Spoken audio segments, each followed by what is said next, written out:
Good morning. It's Sunday morning. I forget the date. August. Oh, I forgot to plug my. Hopefully, you'll be able to hear me. I forgot to plug my mic in. I don't know if I can do it now. I'll try to do it now. Sorry. Okay. I don't know if that made a difference, but so.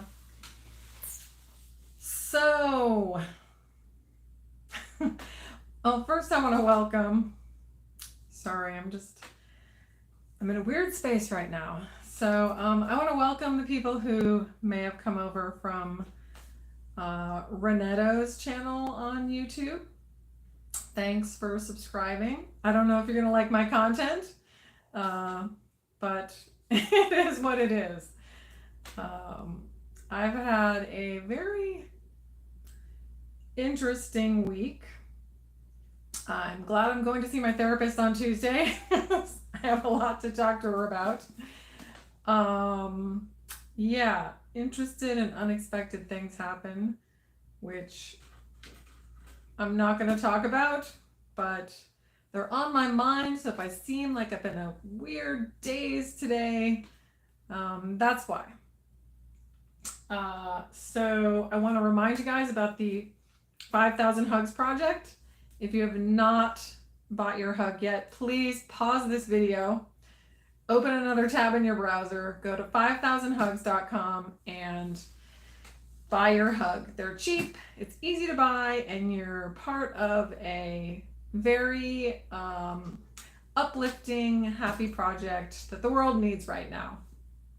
So, oh, and I got some new stickers.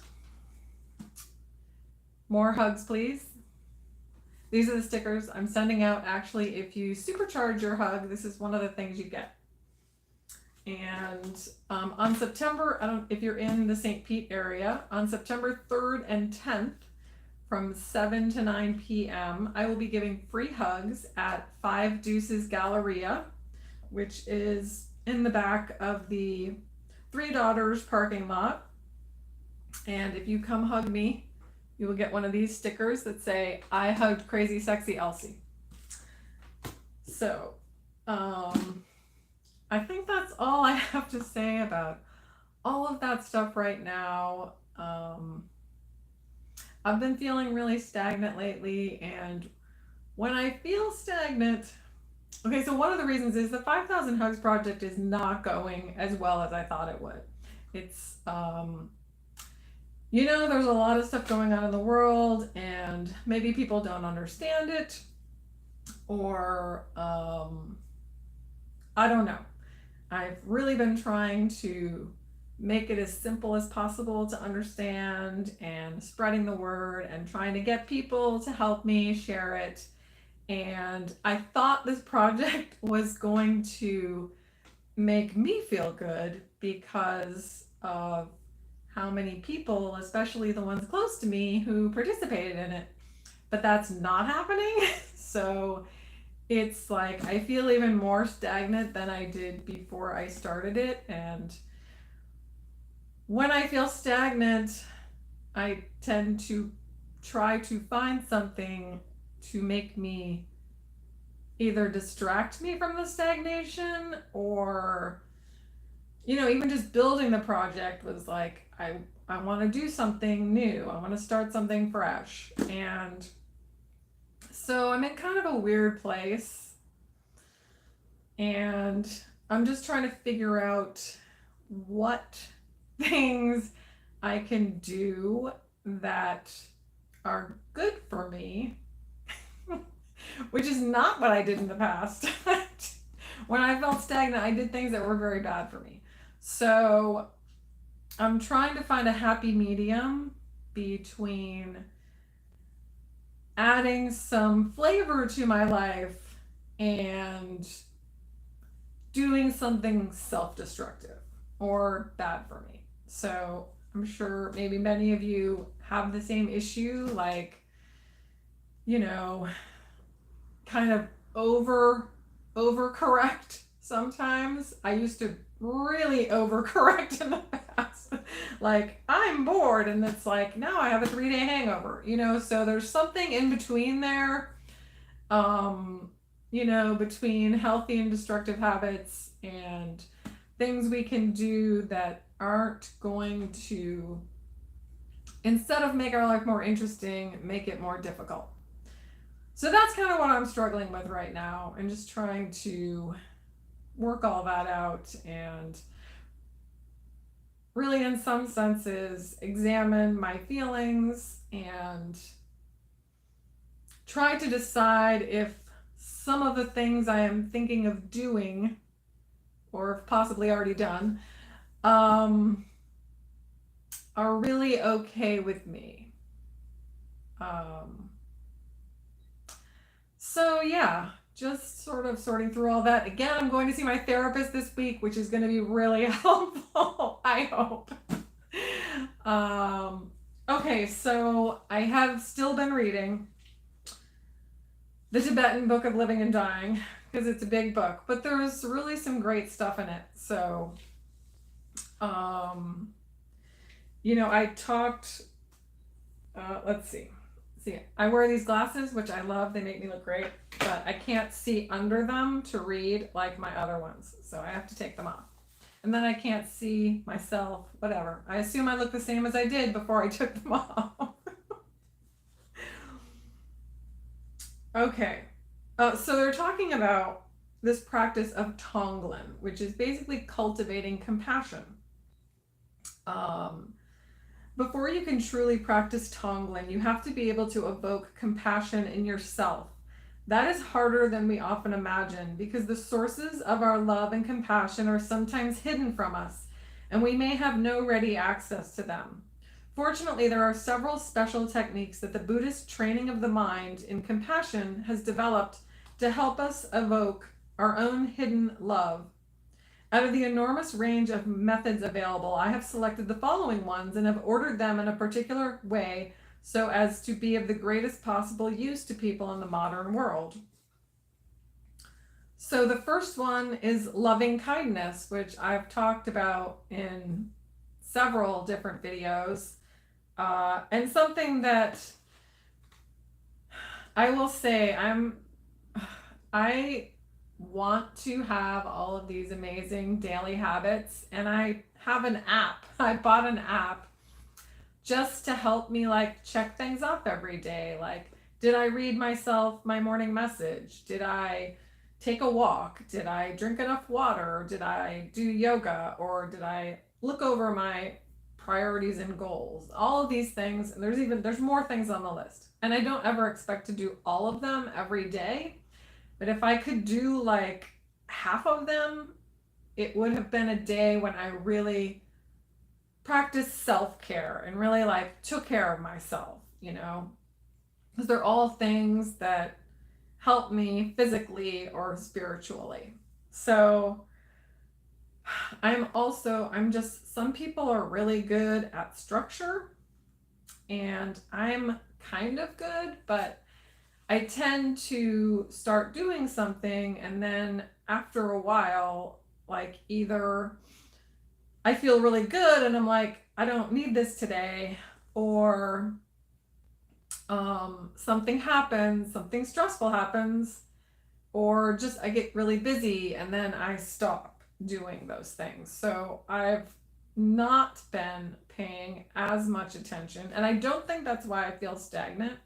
I could be wrong, I don't know, but I don't think that's why I feel stagnant, but it's not helping, you know, it's not helping. Like, if I got up, and I've been going for walks, which is great, and but I haven't been reading my morning message, and I haven't been uh, doing yoga, or doing all the stretches that I want to do every day, which just keep me feeling good. So yeah. So back to the loving kindness meditation is something I was saying a lot. And I wasn't just saying it for myself, although that is very helpful. I was saying it for other people as well. And so I want to get back into saying the loving kindness meditation slash prayer because I do think it just clears my heart and helps me see the world more compassionately, just like what they're talking about. Okay, so how to awaken love and compassion. One, the loving kindness. When we believe that we don't have enough love in us, there is a method for discovering and invoking it. Go back in your mind and create, almost visualize, a love that someone gave you that really moved you, perhaps in your childhood. Traditionally, you're taught to think of your mother and her lifelong devotion to you, but if you find that problematic, you could think of your grandmother or grandfather or anyone who had been deeply kind to you in your life. Remember a particular instance when they really showed you love and you felt their love vividly. Now let that feeling arise in your heart and infuse you with gratitude. As you do so, your love will go out naturally to that person who evoked it.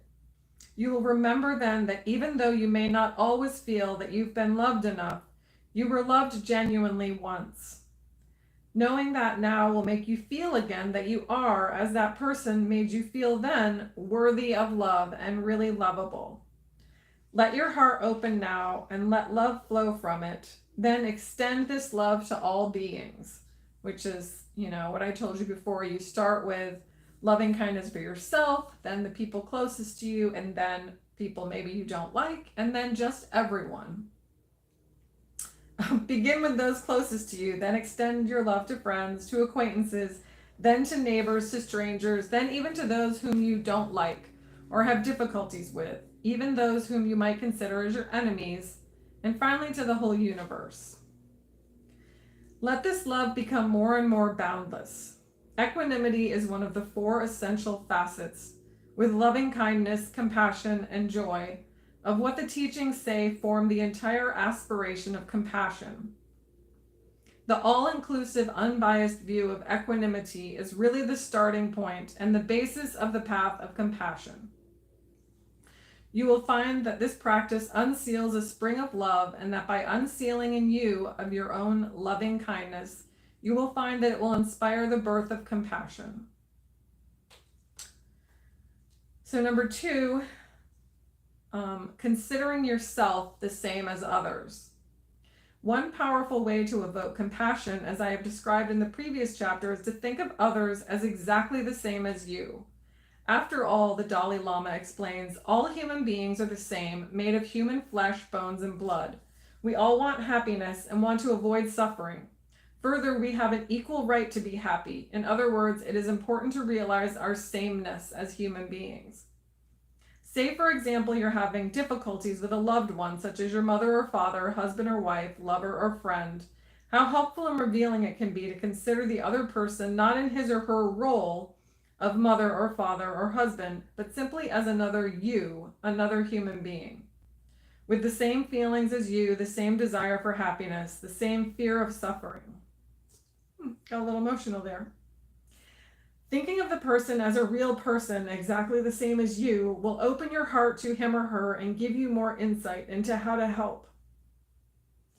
Don't know why I'm getting so emotional over this. Maybe I do. I don't know. If you consider others just the same as yourself, it will help you to open up your relationships and give them a new and richer meaning. Imagine if societies and nations began to view each other in the same way. At least we would have the beginnings of a solid basis for peace on earth and the happy coexistence of all people. Okay. The next one is exchanging yourself for others. When someone is suffering and you find yourself at a loss to know how to help, put yourself unflinchingly in his or her place. Imagine as vividly as possible that what you would be going through if you were suffering the same pain. Ask yourself, how would I feel? How would I want my friends to treat me? What would I most want from them? When you exchange yourself for others in this way, you are directly transferring your cherishing from its usual object, yourself, to other beings. So exchanging yourself for others is a very powerful way of loosening the hold on you of the self-cherishing and self-grasping of ego. and so of releasing the heart of compassion. Sorry, I need a drink of water.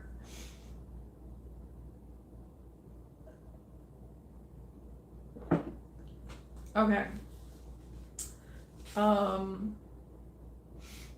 Using a friend to generate compassion. Another moving technique for arousing compassion for a friend who is suffering is to imagine one of your dearest friends or someone you really love in that person's place. Imagine your brother or daughter or parent or best friend in the same kind of painful situation. Quite naturally, your heart will open and compassion will awaken in you. What more would you want than to free them from their torment? Now take this compassion released in your heart and transfer it to the person who needs your help. You will find that your heart is inspired more naturally and that you can direct it more easily.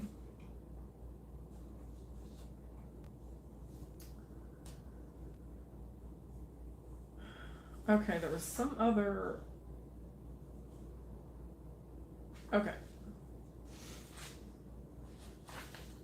All right, I'm going to skip over to here. And so this is, I think, maybe they're not exactly talking about. So again, they are talking about this Tonglen practice of cultivating compassion.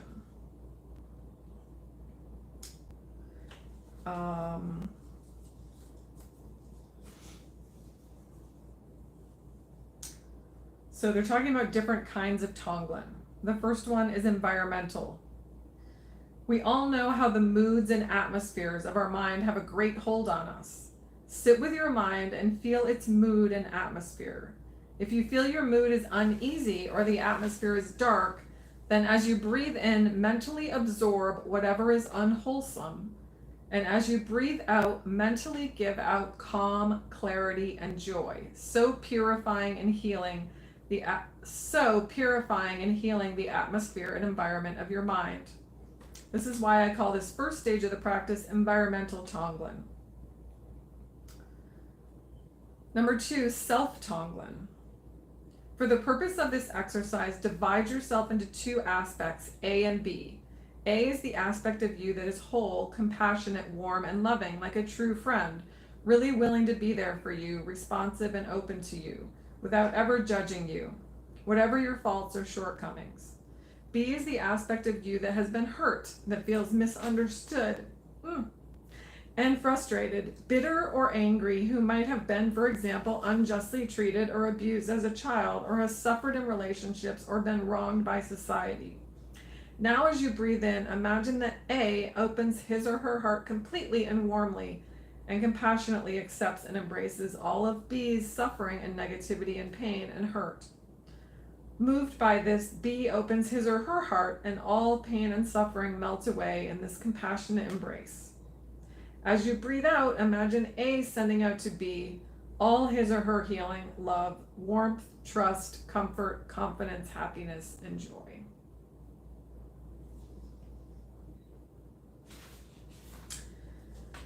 Number 3, Tonglen in a living situation.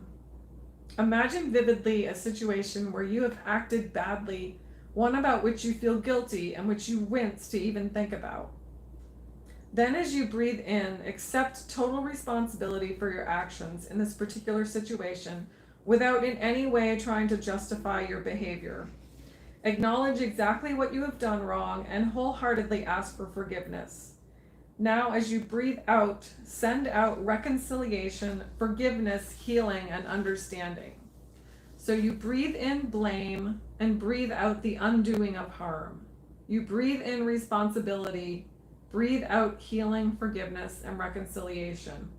This exercise is particularly powerful and may give you the courage to go see the person whom you have wronged, and the strength and willingness to talk to them directly and actually ask for forgiveness from the depths of your heart. Number 4, Tonglen for others. Imagine someone to whom you feel very close, particularly someone who's suffering and in pain. As you breathe in, imagine you take in all their suffering and pain with compassion. And as you breathe out, send your warm, healing love, joy, and happiness streaming out to them. Now, just as in the practice of loving kindness, gradually widen the circle of your compassion to embrace first other people whom you also feel very close to, then those whom you feel indifferent about, then those you dislike or have difficulty with, then even those whom you feel are actively monstrous and cruel.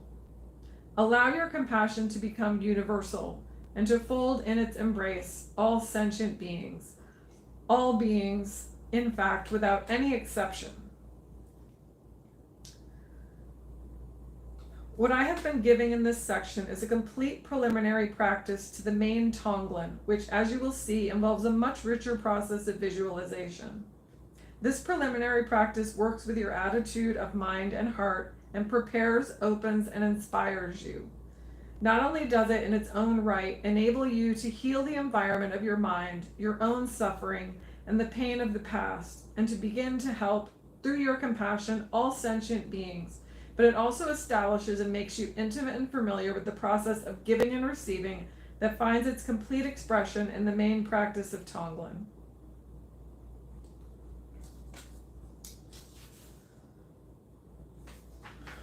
Okay, so that's like,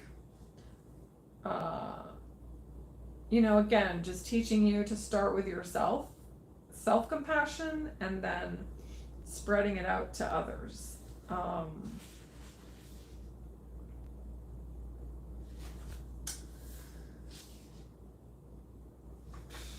Okay, there was something else in here. It does talk a lot about doing this for people who are dying. And one of the things it says at the beginning of that is this: whenever I go in the West, I am struck by the great mental suffering that arises from the fear of dying, whether or not this fear is acknowledged. How reassuring it would be for people if they knew that when they lay dying, they would be cared for with loving insight. As it is, our culture is so heartless in its expediency and its denial of any real spiritual value that people, when faced with terminal illness, feel terrified that they are simply going to be thrown away like useless goods. In Tibet, it was a natural response to pray for the dying and give them spiritual care. In the West, the only spiritual attention that the majority pay to the dying is to go to their funeral. At the moment of their greatest vulnerability, then, people in our world are abandoned and left almost totally without support or insight. This is a tragic and humiliating state of affairs, which must change. All of the modern world's pretensions to power and success will ring hollow until everyone can die in this culture with some measure of true peace, and until at least some effort is made to ensure this is possible. So, I mean, I agree with that. I've been to nursing homes, and they're just, I mean, obviously they'll call a chaplain if you want one. But even my dad, he lived to be 91, and he was still terrified of dying. And I always thought about that. But simultaneously, he was terrified of dying, but also he told me many times during the last years of his life that he was just done. He wished he could just be done, because he didn't have a good quality of life. Most of his friends, all of his friends had already passed away. All of his siblings except one had passed away. And so, he was just, and he couldn't do any of the things because of, his old body. He couldn't do any of the things. He wasn't very limber that he loved doing. And, but he was still terrified of dying, not like and maybe he was just terrified of the process of dying, which for an old person often involves going to a nursing home and going to a hospital. And he really, really wanted to die at home, and he was not able to, unfortunately, because of his health. So I can see that. And again, I think I also mentioned, not everyone dies, a peaceful death. Some people die very horrible deaths, and they definitely are not getting spiritual help in their death because no one is there. It's a horrible tragedy. So it just makes me think about the unfairness of that, and just different people have different families, and some of them don't have any families actually. Um, to be there for them, to be a calming and peaceful and spiritual presence while they are passing. So I think about that in my life because I don't have any children or a partner. Even if you have a partner, they could go before you, or you could stop being partners. So, um, and again, just like I do have friends, but people move and you just never know. You never know what your situation's going to be at the time. So to have more maybe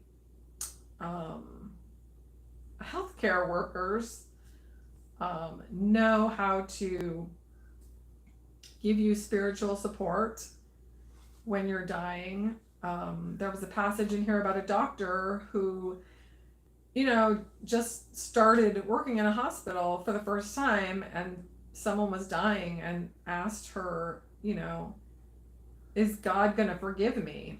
And she was like, I have no idea what to do or say for this person who's very worried that they will die without forgiveness. So, anyway, not a super upbeat topic, but something to think about and just, ruminate on your own life and how you can be there for other people, um, and just cultivate more compassion in your life. I'm going to be honest, I'm like in such an emotional mood today, I can't believe it.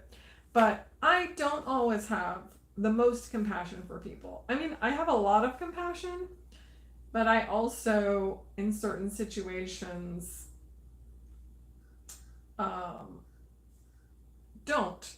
And I'm sure not everyone is perfect and has perfect compassion for everyone, but reading this today just made me think, even though I had already read it, but I read it like a week ago, and the whole world was different then.